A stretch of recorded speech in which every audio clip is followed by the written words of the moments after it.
Senator Turner, hi. Again, we are excited to have you here. I want to know what has been the reception in South Carolina to the reception to Medicare for All. I feel like that's a narrative that we don't hear. We hear a lot of politicians, a lot of people saying, no, this is what the people don't want.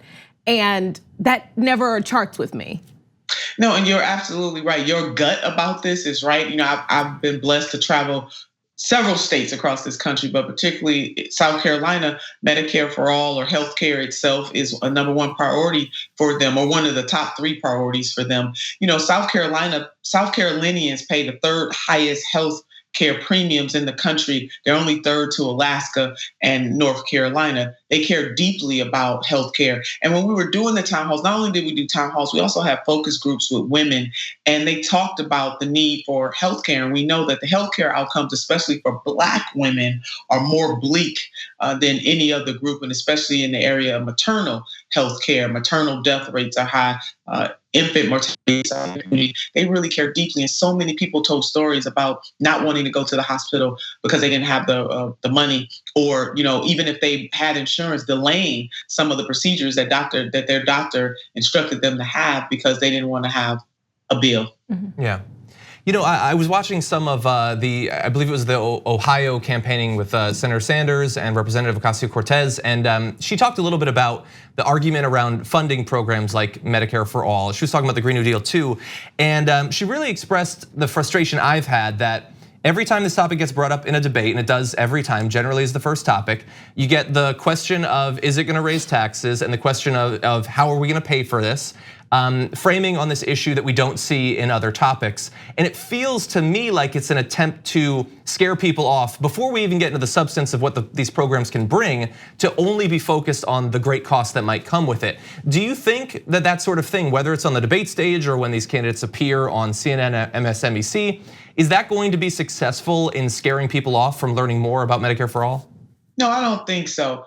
What is the cost to a dysfunctional healthcare system that people literally die from? What is the cost of that? And if every other industrialized nation on the face of this earth can have a universal healthcare program, or system rather, why can't we have that in the United States of America? It just boggles my mind, especially to have Democrats, and they're just flat out lying to people. We can afford it. And over a 10-year period, the healthcare plan, the Medicare for All plan that the senator is proposing, is a lot cheaper with better health outcomes than what we have right now. We have a dysfunctional healthcare system that is commodified so that very few people and corporations can make lots of money at the expense of the overwhelming majority of the people in this country who cannot afford healthcare. And even if you do have healthcare, the cost of premiums, deductibles, and copays, sometimes you can't even afford, most people can't afford those. And then when you layer on top of that prescription drugs, it is almost untenable. There are almost 80 million people, a little over, probably closer to 90 million people who are either uninsured or underinsured in this country.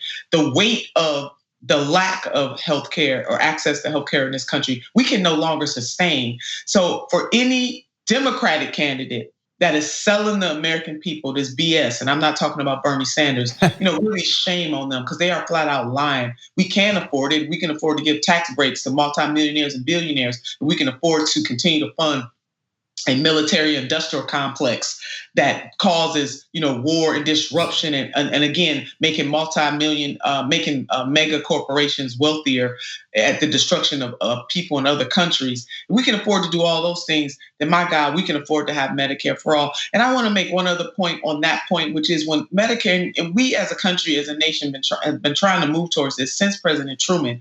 But when Medicare was first envisioned, it was envisioned as a universal program. It was just that the political will was not there at the time. Mm-hmm. Fast forward to 2016, 2015, when we have a candidate who really has been talking about this since the 90s, but he was able to bring it to the national stage when he ran for president in 2015, when he announced his candidacy in 2015, and he ran in 2016, saying to the people of this nation, you deserve better than what you are getting. It has to be a universal program. It can't be one Medicare for choice, Medicare for some. It has to be Medicare for all, because we need everybody to have skin in the game. The only way a program like that is going to work is it has to be universal, and we can afford it. I want your viewers to know we as a nation can afford a Medicare for All universal healthcare program.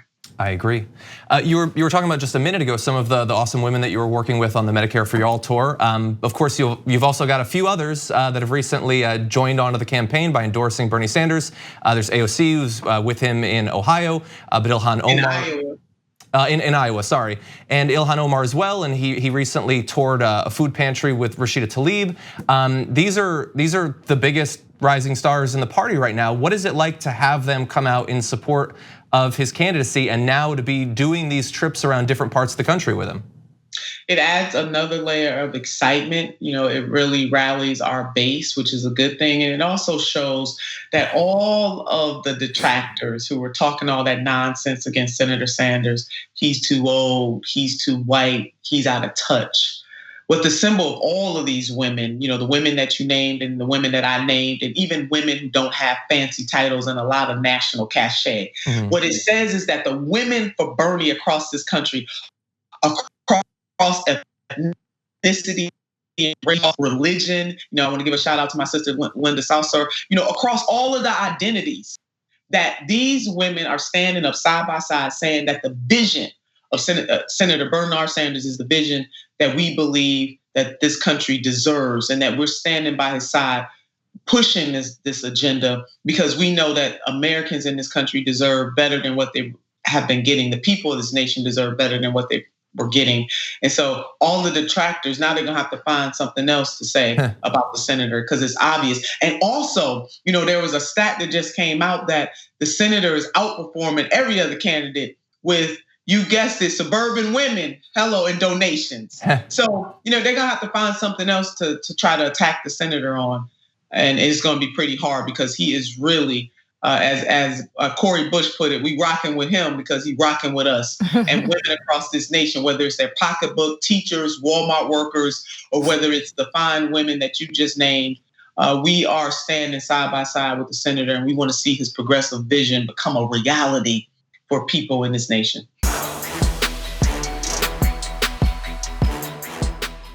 Thank you for watching this clip from the Damage Report. For more content from the show and access to TYT Network members-only exclusives, go to tyt.com/Brooke. Wait, no, it's tyt.com/John. Go to tyt.com/John to sign up.